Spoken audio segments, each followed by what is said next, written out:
Cardo?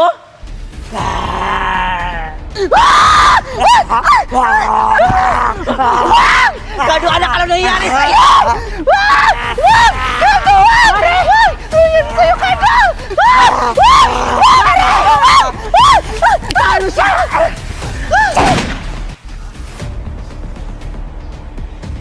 Anak! Cardo! Anak! Cardo! Anak! Cardo! Gumising ka! Mare, tama na! Hindi mo na siya anak! Isa na siyang zombie! Pinatay mo ang anak ko! Walang ilang Cardo! Tumigil ka na! Kung hindi ko siya pinatay, malamang naging zombie ka na rin ngayon! Sino yun? Anak! Magna! Nawawala yung anak ko! Hayaan mo na siya, Mare! Hindi mo na siya anak! Isa na siyang zombie immortality! Zombie immortality? Ano yun? Isa silang zombie na mahirap patayin. Kahit na baril mo na sila, babangon pa rin! Kaya sinasabi ko sa'yo, hindi mo na sila anak! Hindi mo na sila pamilya! Kalaban natin sila! Kailangan natin silang maubos! Kung hindi, magiging zombie din tayo! So paano natin silang mapapatay kung isa silang zombie immortality? Ang kailangan natin gawin para mamatay sila, dahil may ability sila na malakas sila tumakbo, kailangan natin sila targetin sa ulo para matsugi! Ay sus, napakadali lang pala! Magda, tulungan mo ako! Huwag ka gumalaw! Magda! Magda! Magda, tulungan mo ako! Magda! Bilisan mo, Magda! Huwag ka kasi gumalaw! Eto na! Ang tagal-tagal mo, Magda! Muntik na ako maging zombie! Eh paano ko naman mababaril yung zombie? Iyagalaw-galaw mo! Baka ikaw mo yung matamaan! Sige na! Tumayo ka na dyan! Baka makagat ka pa dyan! Barilin mo yan, Magda! Nakakainis yan! Muntik na ako maging zombie dahil dyan! Bilisan mo! Barilin mo na! Magatay ka! Nako! Barilin mo! Iulo mo! Bilisan mo, Magda! Tingnan mo! Babago na siya! Ano pang hinihintay mo? Bilisan mo! Barilin mo na yan! Eto na!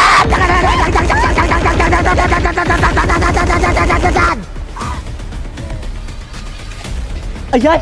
Patay na si Magda! Paalam mo na!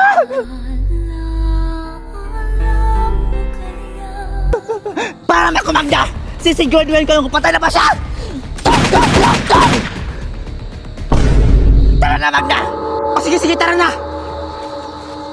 Sino na naman sila? Hindi ko alam! Takbo!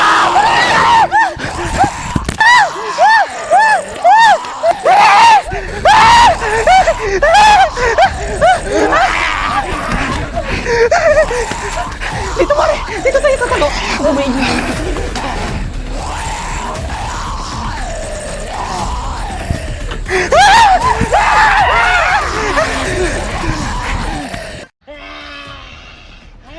Kakainin ko kayong dalawa! Wow! Ang cute naman naging zombie ni Mama! Kuya! Baka makagat tayo ni Mama! Ayoko maging zombie! Huwag ka matakot kay Mama Bunso! Zombie lang siya! Kunin mo yung baril natin doon! Babarilin natin siya, dali! Sige, Kuya! Kuya! Ito na po yung baril! Okay na? Sige Ma, huwag kang lumapit. Babarilin kita. Huwag kang matakot, Bunso. Dito ka na sa likod ko. Kuya! Barilin mo na si Mama! Nakakatakot siya! Oo na, ito na. Gantay ka. Mama! Babarilin na kita! Pasensya na, Ma! Ganun na lang ba yun, anak? Matapos ko kayong pinakain, pinag-aral, tapos babarilin nyo na lang ako? O sige, barilin nyo na lang ako. Go ahead, shoot me!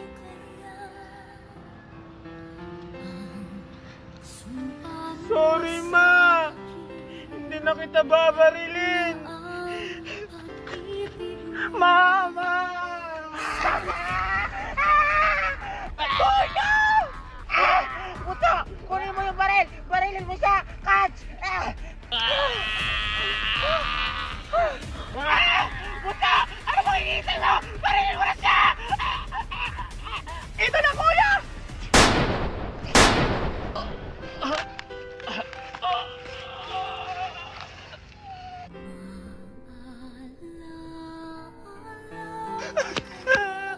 Kuya! Kuya! Okay ka lang ba? Kuya! Kuya!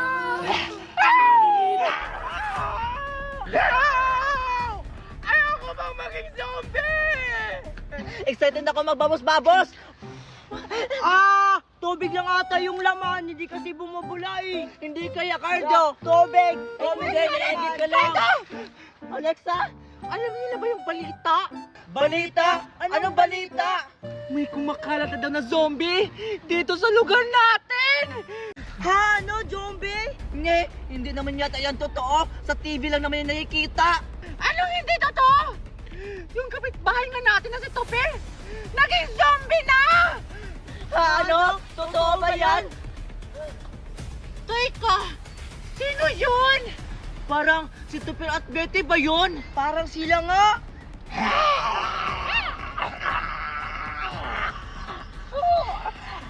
Teka lang, bakit hindi sa umaalis sa tinatayuan nila? Tara, puntahan na lang natin sila. Kung totoo bang zombie ba? Wag! Wag natin sila puntahan! Mga zombie lang ako, baka makagat tayo! Ano? Totoo ba yun talaga, Alexa? Oo, baka maging zombie tayo pag makagat tayo! Wag! Ano na? Nagugutom na ako! Antayin lang natin na lumapit sila para makakain tayo. O sige, sige! Parang gumagalaw na sila, Alexa, Cardo. Oo nga. Paggabi na kasi. Anong gagawin natin? Umuwi na tayo. Tingnan naman kayo nila! Mga zombie lang! Tara na, umuwi na tayo! Tara! Makagat pa tayo, tara! Akala nila siguro makakatakas sila. Sundan natin sila dahil hindi sila makakatakas sa amoy natin. Tara na! Habang naglalakad si Tupper sa kalye, hawak ang tiyan niyang kumakalam, may nakita siyang isang basurahan. Agad niya itong pinuntahan. Nagsimulang maghukay si Tupper sa basurahan. Nagbabaka sakaling may tirang pagkain, kahit sirang tinapay, kahit tirang kanin. Basta may ipaglaman lang sa kumakalam na tiyan. Minsan, iniisip ko, bakit ganito ang buhay? Habang ang iba'y nagrereklamo sa ulam nilang paulit-ulit. Ako'y masaya na kahit anong mahuhugot ko sa basurahan. At agad niyang kinuha ang tinapay. Tatanggalin ang dumi at kakainin ito ng dahan-dahan na para bang isang mahalagang pagkain para sa kanya. Ang iba, tinatapon ng pagkain. Pero para sa katulad kong wala, bawat butil ng kanin, bawat piraso ng tinapay ay isang biyaya na hindi ko hahayaang masayang. Kita mo naman, sa mukha ni Tupper, gutom na gutom. Hindi mo aakalain na ilang araw na pala siyang gutom. Tuwang-tuwa si Tupper nang nakakain na siya ng isang pirasong tinapay. Pero para sa kanya, hindi ito basta tinapay. Isa itong pag-asa na bukas baka hindi niya na kailangang halukayin ang basura para mabuhay. Ayan, nabusog din ako sa kinain kong tinapay. Kaya naman, sa sobrang busog ni Tupper, nagpahinga muna siya sa gilid ng bahay ng mayaman. Hoy, bata! Dito ka naman nagtatambay? Hindi nagtambayan dito! Lumayas ka dito! Pasensya na po. Sandali lang po. Wala akong pakialam! Layas! Layas! Aray! Wag ka na ulit babalik dito, pulube! Ang baho-baho mo! Walang awa siyang itinaboy ng mayamang lalaki. Para bang aso lang si Tupper sa paningin niya. Minsan iniisip ko, may halaga ba ako sa mundong to? Para bang kahit saan ako magpunta, lahat gusto itapon ako na parang basura. At lalayo na nga ang kawawang si Tupper. Habang nakaupo si Tupper sa gilid ng kalsada, pagod at gutom, tahimik niyang pinagmamasdan ang mga taong naglalakad, mga nakaayos na pamilya, mga batang masaya at mga estudyanteng papasok pa lang sa paaralan. Ang bigat naman ito. Napansin niya ang isang batang may dalang bag. Malinis at maayos ang uniforme. Dahan-dahan lumapit si Tuper, parang nahuhumaling sa kasuotan ng bata, lalo na sa bitbit nitong bag. Ang ganda naman ng bag mo. Nag-aaral ka ba? Oo, papunta pa lang ako sa school. Excited na akong pumasok. Ngumiti si Tuper na may halong lungkot. Masaya ba yon? Oo, ang saya sa school. Ang daming laro, madaming kaibigan, tapos may masarap na pagkain. Ang saya siguro yung may recess, may baon, may upuan sa loob ng silid-aralan. Yung may guro ka nagtuturo at hindi yung gutom ang magtuturo sa'yo kung paanong mabuhay. Dahan-dahan niyang itinaas ang kamay at mahina niyang hinawakan ang braso ng bata. Hindi niya napansin na madumi ang kanyang kamay. Iniwanan ng mabahagyang mansa ang puting uniforme ng bata. Ay, madumi! Diyos ko! Bakit minawakan ang anak ko? Napakadumi mo! Baka mahawa pa siya sa sakit mo! Mabilis na tinakpan ang kamay. Napayuko na lang si Tuper.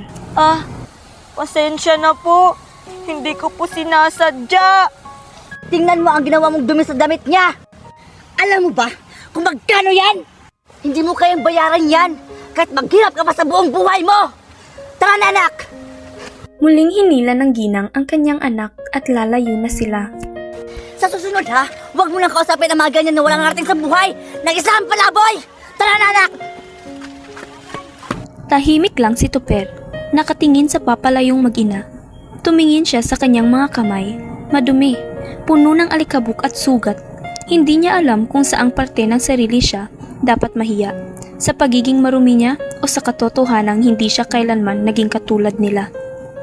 Nanginginig ang labi niya, hindi na kayang pigilan ang pagbagsak ng luha.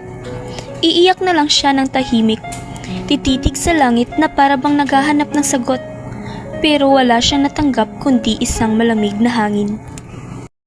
Nay, gising ka na po, Nay. Ay, anak, andyan ka na pala. Nakahanap ka ba ng pagkain? Opo, Nay. Nakahanap po ako ng pagkain sa basurahan. Hinugasan ko po ito. Dali, Nay, kain po tayo.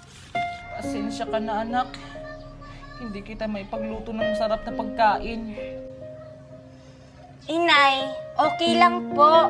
Basta magkasama po tayo. Masarap na po lahat ng pagkain. Pasensya na talaga, anak. Hindi ako mayaman. Wala akong magagarang damit o masasarap na pagkain. Pero meron ako isang bagay na hindi kayang bilhin ng kahit sino. Isang inang mahal na mahal ako. At sa mundong puno ng panghuhusga, ito ang bagay na pinapahalagahan ko ng higit sa lahat.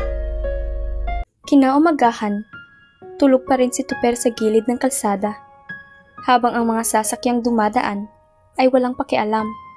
Isa-isang naglakad ang mga estudyante. May kanya-kanyang baon, may masayang kwentuhan, habang si Tuper, niwala man ng panibagong damit o pantakip ng ginaw sa umaga. Habang natutulog si Tuper sa gilid ng kalsada, may biglang kumalapit sa kanya. Dahan-dahan siyang dumilat at bumungad sa kanya ng isang batang babae, naka-uniforme.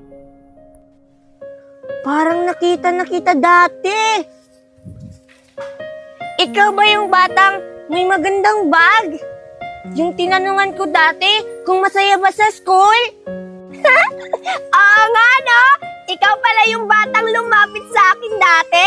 Yung nahawakan ako? Tapos, nagalit si Mama? Oo, ako nga yun. Pasensya ka na talaga, ha? Hindi ko lang talaga mapigilan. Gusto ko lang naman sanang maramdaman yung mundo na meron ka. Okay lang yan! Di ko na rin sinabi kay Mama. Pero, lagi kitang naiisip simula noon. Bakit lumapit ka ngayon? Kasi nakita kita ulit, natutulog ka pa rin sa kalsada. Wala ka bang bahay? Baka magkasakit ka niyan. Tapos, wala ka pang sapin, malamig pa naman. Wala talaga akong bahay. Kahit saan-saan lang ako natutulog. Yung tinatawag naming bahay, gawa lang sa sako. pinagpatong-patong lang namin sa tabi ng basurahan. Yung mama ko lang ang natutulog doon. Tapos ako, dito na lang para hindi na kami magsiksikan. Napayuko na lang ang bata, tahimik, at ilang sandali.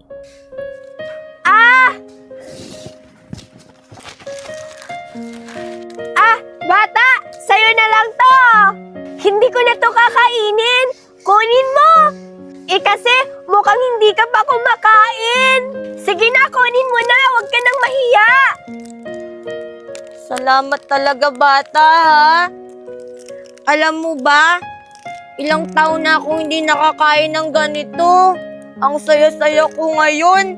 Kasi kahit ganito ako, may mga tao pa rin gustong bigyan ako ng mga pagkain. Ano ka ba? Simula ngayon, kaibigan na tayo. Talaga? Kaibigan na tayo? Kaibigan na tayo. Hala, lagot! Late na ako sa school. Mauna na ako, bata. Kasi may pasok pa ako. Sige, bata, alis na ako, ha? Sige, mag-ingat ka. Salamat sa pagkain, ha? Wow, ang sarap-sarap naman ito. Habang papalayo si Betty, bigla niyang naalala na nakalimutan pala niyang itanong kung ano ang pangalan ng batang pulubi. Ay, nakalimutan ko palang itanong kung anong pangalan ng bata. Oy, bata! Ano yon? May nakalimutan ka ba? Hindi ko pala natatanong. Ano palang pangalan mo? Ako nga pala si Tuper. Tuper? Gusto mo laro tayo mamaya pag uwi ko sa school? Ha? Gusto mo makipaglaro sa akin? Bakit? Ayaw mo ba akong kalaro? Gustong gusto kita kalaro. Yun naman pala eh. Laro tayo mamaya, ha? O sige. Pero hindi ka ba natatakot sa akin? Tignan mo ako, oh. Ang dungis-dungis ko. Tapos, ang baho-baho ko pa. Hindi ka ba nang didiri? Hindi. Hindi naman ako nagbabase sa kung anong hitsura o amoy ng tao. Ang importante, magkaibigan naman tayo, di ba? Oo, magkaibigan tayo. Sige, Tuper. Pasok na ako sa school, ha? Hanggang sa muli, Tuper. Sige, Betty. Bye-bye. Salamat sa pagkain. Meron ako cellphone. Tingnan nyo, tutunog to. Tip, tip, tip, tip. Tilip, tilip. Ay, ay, ay. Amara matatay. Ay, ay, ay. Amara matatay.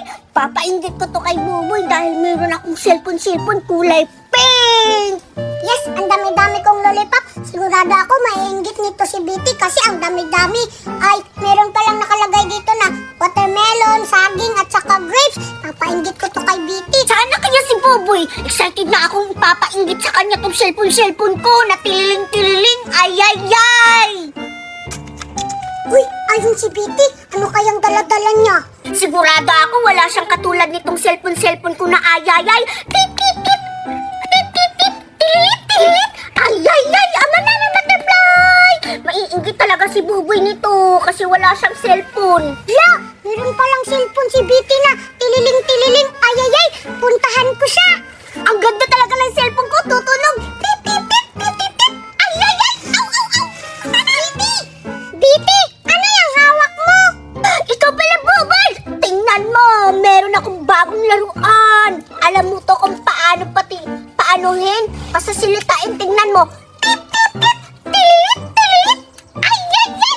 Au, au. Wala kang ganito, inggit ka na. Akala ko cellphone, sinilas pala. Betty, hindi naman yan cellphone. Sinilas yan eh. Hindi naman yan tumutunog. Ikaw lang yung nagsasabi ng tililing-tililing. Ay, ay, ay, au, au. Inggit ka lang. Kasi wala kang tililing-tililing. Ay, ay, ay, au, au. Wala kang ganitong cellphone na tumutunog. Palibhasa. Wala kang pambili. Tsaka hindi ka mahal ng mama mo kasi hindi ka binilhan ng ganitong cellphone kung tililing-tililing. Mukhang ikaw lang yung tililing biti. Hindi naman yung cellphone, sinilas naman yan eh. Anong sabi mo, hindi ako mahal? O ano to, nakita mo to?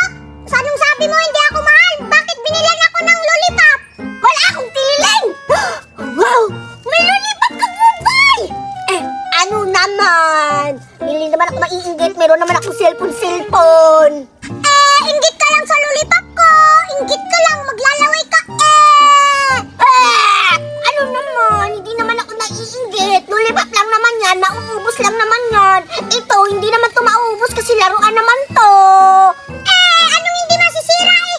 Masisira naman yan, itong lollipop ko. Hindi ito mauubos agad kasi nakakasakit to sa ipin kasi isa-isa lang ako kakain. Ano ka lang, iinggit ka lang, maglalaway ka ba? Tutumbong kita kay mama, inaway mo ko.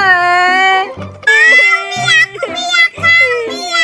Yakit ka pala, iinggit ka lang sa lollipop ko. Umiyak, hindi kita bibigyan nito. Umiyak, okay lang, pabili naman ako kay mami ng lollipop. Akala mo umiyak ako, it's a prank. Hindi ka pala naiinggit sa akin ha. Hintayin mo, titikim ako kung maiinggit ka pa talaga o hindi. Yan, kuha ko isa. Buksan ko to. Maglaway ka ngayon, Biti. Gusto mo? Magpabili ka sa mama mo. Ang harap-harap ng lollipop ko. Sa yung laruan mo, masisira naman yan. Akin, hindi. Oh, ano yan? Watermelon na lollipop. Mukhang masarap yan, Buboy ah. Pwede ba ako makahingi kahit isa?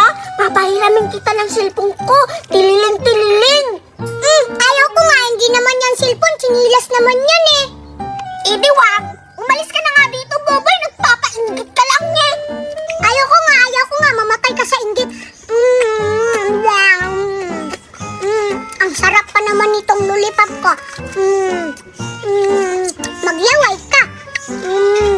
Binili ako ng bagong cellphone ni Mama. Tit, tililing. Ay, balita pati fry. Aw. Nagugutom ako, kukuha ako ng pagkain sa rep kung may pagkain. La.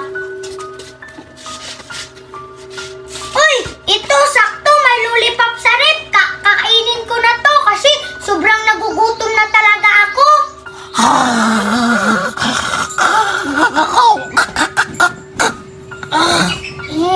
Ano ba yan?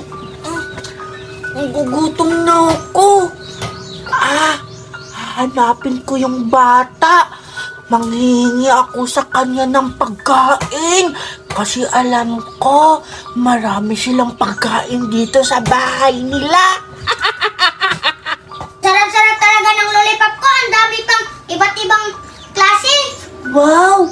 May lollipop yung bata. Iba't ibang klase. Alam ko na, makikipagkaibigan ako sa kanya para makahingi ako ng lollipop.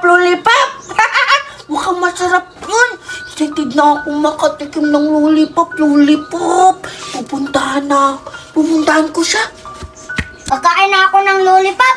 Buksan ko na to. Ano kayo pipilian ko dito? Ito na lang. Ano ba to? Strawberry? Ito na lang kakainin ko. Kasi mukhang masarap to eh. Nalaglag pa. Excited na akong kumain.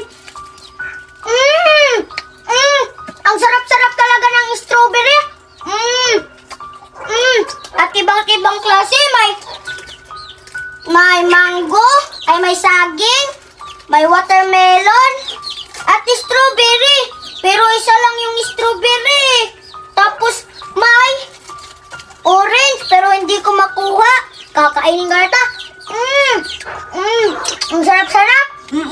Sarap naman ang kinukuin niya. Ha? Hindi naman yung strawberry. Grapes naman yun eh. Ha? Tatawagin ko na lang siya para makahingi ako ng pagkain. Sigurado ako. Hindi naman siguro siya matatakot sa akin. Psst! Bata! Bata! Sino kaya yung nagtatawag sa akin? Pero tika, wala naman si Mama dito. Ako lang mag-isa dito. Nakakatakot. Hi, Hey bata, pwede ba akong makahingi ng lollipop mo?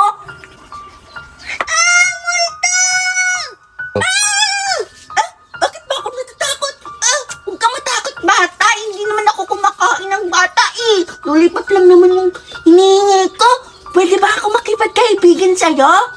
Nakakatakot! Tingnan mo yung mukha mo! May dugo-dugo! Aswang ka ba talaga? Hindi! Alam mo naman, hayop ako! Kita mo naman, mukha akong aswang, di ba? Pero hindi ako kumakain ng tao. Tingnan mo, bata, meron akong laruan. Sigurado ako, maiingit ka. Tingnan mo, tutunog to, ha? Pindutin ko lang. Alam ko, cellphone to. Tingnan mo. Tip, tip, tip, tip, tip. Tililit, tililit. Ay, away, butterfly! Ay, away, butterfly! Ow, ow! Ang ganda ng cellphone ko na!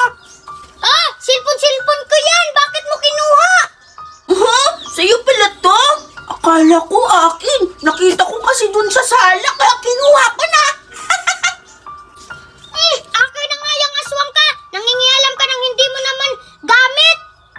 Lumayas ka dito sa aming bahay, aswang ka! Grabe ka naman! Gusto ko lang naman makipagkaibigan. Inaway mo pa ako. Hindi naman ako masamang aswang eh. Mabait naman ako. Di ba yung aswang kumakain ng dugo at tao? Kumakain ka ba nun? Huwag kang mag-alala bata. Hindi ako kumakain ng tao. Tsaka mabait naman ako eh. Iba naman ako sa kanila. Pwede bang makahingi ng lollipop mo? Gusto ko rin makatikim ng ganyan kasi sobrang tagal na hindi na ako nakatikim ng lollipop. Ganun ba? O sige, bibigyan kita ng lollipop ko. Ano bang gusto mo? Tsaka, meron palang iba't ibang dito. Merong saging at merong orange. Pero, isa na lang natira na, ano pa yun? Grapes. Sige na, kumuha ka na kahit ilan. Kasi ang dami pa nito eh. Talaga, Baba? Bibigyan mo ako? Tingnan ko nga. Hala, oo nga. Meron siyang mango. Tapos ano to? Wow, watermelon! Ano dito? Hala, iba't ibang klase yung lollipop. Ito yung grapes na kinakain mo, Hala, mukhang masarap to. Ito na lang muna kainin ko, bata. Titikman ko nga to kung masarap. Sobrang tagal na hindi ako nakakain ito. Sigurado ako masarap to. Ayan na yung strawberry. Mali. Grapes pala. Ang tamis! Sobrang sarap! Magkano ba bili mo nito? Sigurado ako mahal to kasi sobrang sarap iba't ibang klase yung lollipop. Di ba? Masarap? 1 million lang to. Binili sa akin ng mami ko. Ha? Talaga? 1 million? Grabe! Ang mahal naman! Mahal talaga kasi masarap at iba't iba pang prutas. Ganun ba yun? Siguro kasi masarap naman pala. Ang sarap talaga. Pwede pa ako makahingi niyan?